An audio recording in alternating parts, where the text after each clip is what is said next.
They're dancing over here. All right, man, some capture the flag on cargo now. The competition guys, they've been telling me that this is one of their favorite maps for CTF. Yeah, absolutely, Vaughn. This map is pretty much damn good for everything. I mean, it really is. I'm so pumped to get my hands on Black Ops 2 even more and play cargo. I mean, it's always just the map I love to play every time I'm playing the game. So off the break, we'll take a look, see where the players are headed. Looks like 2 and 2 over towards the office side, and a little bit more on the right side there. But we'll jump on board with Gunshi. He's going to try and get this office control, which is pretty crucial. We're going to see some stuff tonight in Capture the Flag that you don't normally see. The competition players put a respawn timer in on Capture the Flag. Why is that, Hastro?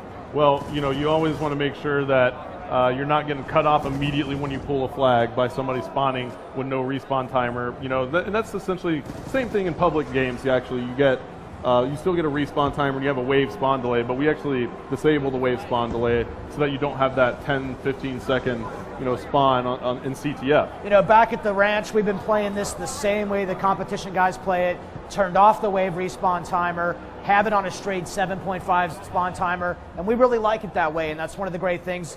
We can actually change this up. We'll get feedback from what the community is really liking, and we'll set it up that way.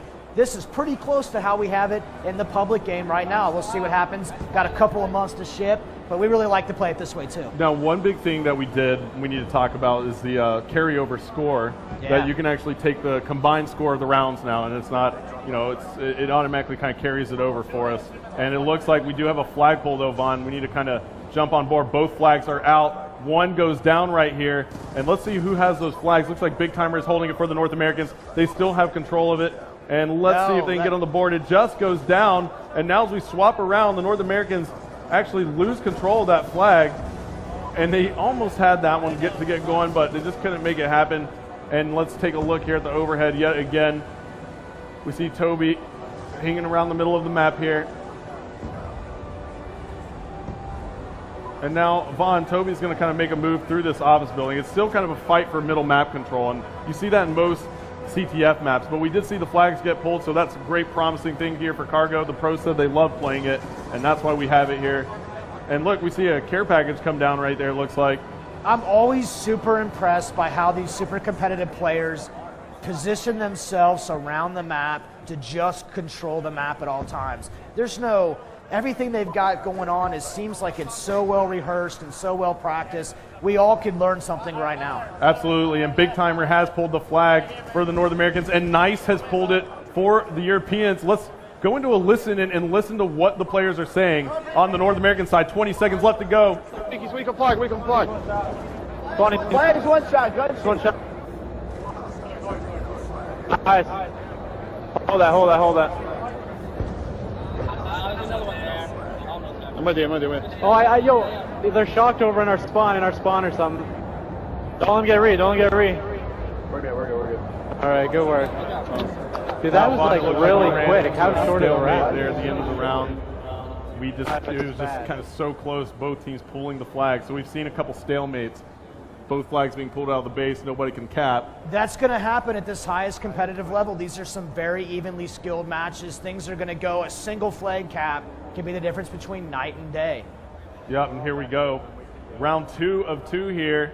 As you see up in the score panel at the top of your screen, we're playing a 3-minute round, and you're going to see a shock charge come out of Karma immediately, but the Europeans counter right over the crate, and it was Gunshi taking out Karma right there, and Toby. Two-piece. What a play there by Gunshi. He actually did a great job, and let's go ahead and swap back over as the Europeans got an early pull, and Nice is moving that flag. We're on board with him, and we take a look here in third person. He's making a move with that flag. Nobody really around him for the North Americans, but wait a second, there is one player, and we'll stay on board with Nice, who picks up that kill on Merc right there. And now he gets cleaned up from behind by Karma. Let's swap on board with Karma and see what he's going to do. Karma gets the return. He gets that return, right? Yeah.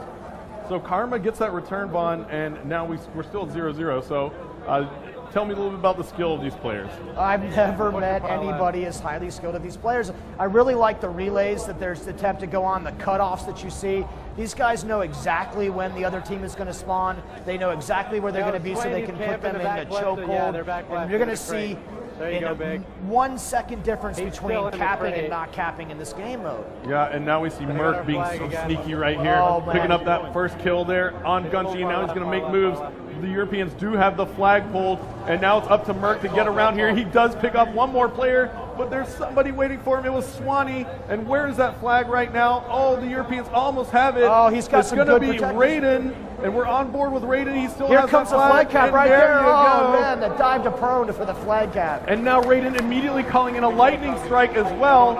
And that lightning strike picking up a kill there on Merc and Big Timer. And now we see that the Europeans have 4 down. And the Europeans are taking control now, Vaughn. 1 minute left to go. We're going to have to swap over to the North American side and listen in again and see if they can actually come back into this one. I'm just going to let it ride, and so everybody out there can listen in and see how these North Americans try and pick it back up. Yeah, he's somewhere there, Big. What do you think about the cover? Bail line ready. We have 45 seconds. Guys. We have 1 or 2 more. You can all shoot down the cover. We can do it. This way, I smoked it. They're on their flag. Yeah, our flag. No, there's 3 there, there's 3 there, there's 3 there. I didn't take our flag. I didn't see that. Well, there you have it. That's another flag cap right there. I am so fascinated by this game, I'm forgetting that we're supposed to be casting sometimes. No, well, I was just listening in. You know, I wanted to make sure that we got into that emotion of the North Americans as they're trying to come back and cap that flag. Yeah, well, you know 2-0 what? now, yeah, it's over now. The Europeans have woken up from their slumber Yeah. and take a 2-0 victory over the North Americans here. And that's going to be all she wrote. As we take a look at the scoreboard here, you see Nice, Swanee, and Raiden all going massive for the Europeans. Yeah, you call